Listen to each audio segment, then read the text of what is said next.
اب کچھ خبریں کھیل کے میدان سے۔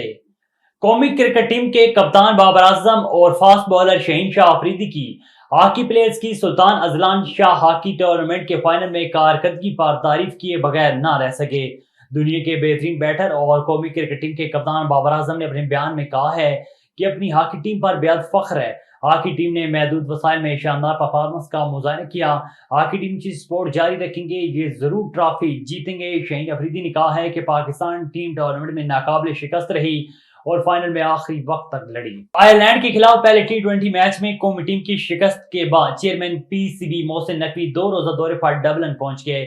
میڈیا رپورٹس کے مطابق آئرلینڈ کے خلاف پہلے ٹی20 میچ میں قومی ٹیم کی مایوس کن کارکردگی اور شکست کے بعد chairman P C B Mohsin Naqvi فوری آئرلینڈ پہنچ گئے۔ چیئرمین پی سی بی نے کوچ اظہر محمود اور کپتان بابر اعظم کے ساتھ ملاقات کی، جس میں آئرلینڈ کے خلاف شکست کے بعد قومی ٹیم کی پرفارمنس پر گفتگو کی گئی۔ اپنے 2 روزہ دورے کے دوران محسن نقوی کھلاڑیوں کے ساتھ ساتھ آئرلینڈ کے کرکٹ حکام سے بھی ملاقات کریں گے، جس میں مینز، ویمن اور جونیئر ٹیموں کے درمیان میچز کے حوالے سے بھی بات کی جائے گی۔